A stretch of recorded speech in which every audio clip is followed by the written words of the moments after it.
Today I want to show you how I went from this duplex to almost 100 rental units, and I did it using almost no money of my own.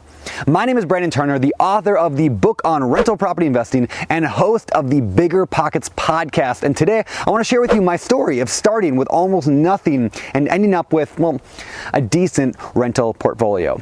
Now, it's not to say that you need to follow my exact path because, to be honest, for most of it, I didn't know what the heck I was even doing, right? But hopefully, by seeing how an awkward, tall, bearded hick with a subpar intelligence could achieve financial freedom, you'll see how much hope there is for you. Now, as I go through this video, I just ask for a couple quick favors. First of all, pound that little thumbs up button below the video if you think this video adds value to the world. And do me a favor, subscribe to this channel if you want more videos on real estate investing. Okay, on with the story. How I went from 2 units to almost 100. So my story actually begins with a duplex because it was my first rental property. I say that with quotes because I lived in one of the units and I rented the other out. Something today that I call house hacking. And this was the awesome reason for that. There's 3 really cool reasons for house hacking. Number 1, because I was going to be living in part of the property, I could get a super low down owner occupied loan. For just a couple $1,000 down and having like low income and no credit, I was able to qualify for a 30-year fixed mortgage. And you can do the same, just talk to a lender about an FHA loan. Secondly, I was able to live for almost free in the property. You see, my mortgage payment, which included taxes and insurance, was like $620 a month, and my tenants in the other unit were paying me $650 for rent. So yeah, I had to pay a little bit for utilities and the occasional repair, but what a great foundation for building a future real estate empire. And the third reason that house hacking is so cool and it was a great way to start is it gave me hands-on training as a landlord. It's like riding a bike with training wheels. Because I lived there, I could learn how to do things right while also doing it at the same time, if that makes any sense. So I started with this duplex and I fell in love with the idea of rental properties and cash flow. I mean, after all, if I could do this with a duplex, couldn't I just add more units and get to financial freedom? So I started buying more properties. Now, this was back in 2008 and the real estate market was in free fall. So I had the bright idea to start flipping houses. Great idea to start making some money. So I quit my low paying job in favor of a no paying job and bought a nasty house to fix up. But trying to flip houses in a declining market is like trying to catch a falling knife, and it can cut you. And it definitely cut me when I realized the first house I tried to flip couldn't sell. I'd used a hard money lender, which is like a business or a person that lends money to flippers at really high rates and hefty fees. So I used them to buy the flip, but the problem with hard money is that the loans are super short, like 6 months long, maybe a year. So now I had a tenant in the house and I had to figure out how to get rid of the short loan and get a long loan, right? For that, I needed to what's called refinance the property, which means to pay off the first loan with a brand new, better loan. The problem was I didn't have a job, so no bank was going to give me a refinance. So out of desperation, I found a willing partner I could add to the property, and we refinanced it based on my partner's income and his credit. And like that, I now had my next rental, a single family house. And I was making a couple $100 a month off that one now. Now, I'm not going to go into that much detail on the rest of every single property, but I wanted to share that first failed flip story for a reason. This is a deal that I discovered 2 really neat things. First of all, adding a partner to a deal could really help in getting a loan when I couldn't. And secondly, I could buy a fixer-upper property with short-term money, like a hard money loan. I could rehab the property. I could rent the property out. I could go out and get a refinance into a low, stable loan, paying off the hard money, and then repeat the process over again. This strategy became known as the BRRRR strategy, and to this day, it continues to be one of my go-to methods for investing in real estate.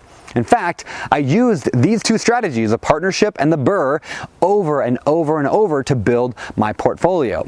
So let me get back to that. After the flip, I bought a triplex with a partner where they brought the down payment and I brought the knowledge and the hustle, and we just split the profits 50-50.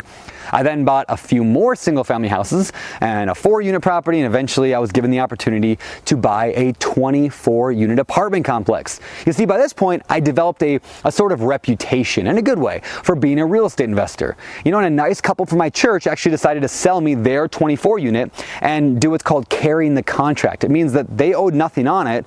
So rather than me going to a bank and paying them for it, they were able to act as the bank. So I paid them every month. It's kind of like when you sell your beat up old car to your deadbeat uncle, and because he's broke, he makes payments to you for a couple of years until it's paid off. Same concept, but a whole lot less sketchy. It's like seller financing is really an awesome strategy that can create a nice win-win for both parties.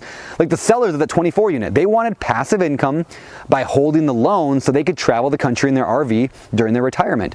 And I was able to get the property without dealing with a bank or much of a down payment.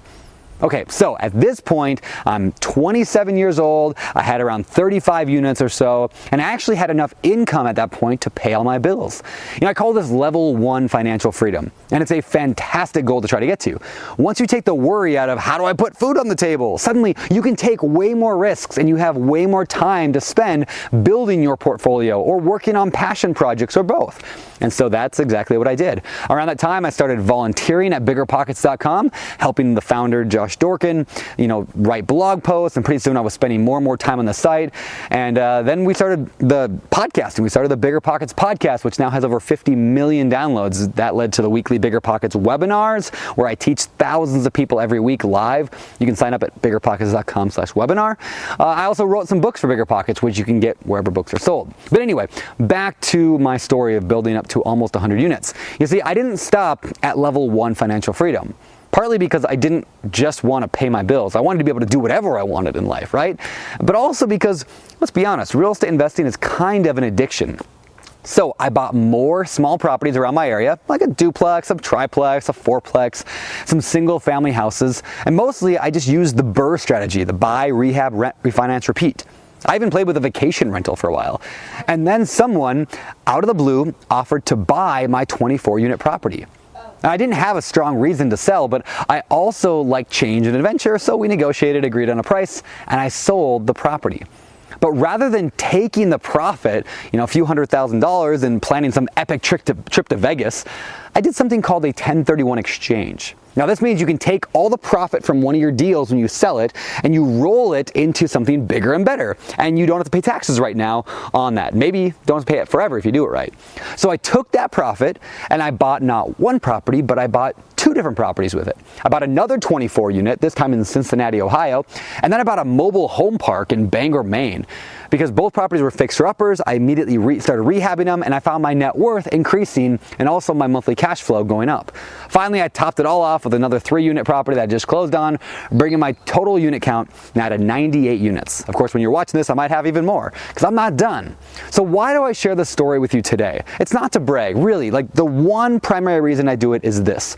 Sometimes it's really hard to see how buying 1 or 2 small deals at the beginning of your journey is really going to lead to wealth and financial freedom, right? After all, it's a ton of work to buy those first few deals. But as this story illustrates, real estate is like a train. It's hard to get moving. It takes a ton of energy to barely get crawling, right? But once it goes, once it picks up speed, it can get there easier and faster. 1 turns to 2, turns to 4, turns to 50, right? So if you're at the beginning of this journey, I hope it gives you the motivation to continue, to push through, to keep learning, to keep growing, even when it's hard. And look, to learn more about this process of growing your real estate portfolio exponentially, stick close to BiggerPockets and actually search BiggerPockets, the YouTube, type BiggerPockets the Stack. You'll find another related video I think you'll like a lot. And remember, as you build your rental portfolio, BiggerPockets is there for you every step of the way. Check out our podcast, our weekly webinars, our books, our forums, or attend a local real-life meetup happening all around the country all the time. It's truly an amazing community of millions of people who are striving towards creating a better life for themselves. Look, if you enjoyed this video, don't forget to smash that little thumbs up button, subscribe to our channel here, and of course, leave me a comment below so we can continue the conversation. For BiggerPockets.com, my name is Brandon Turner, signing off.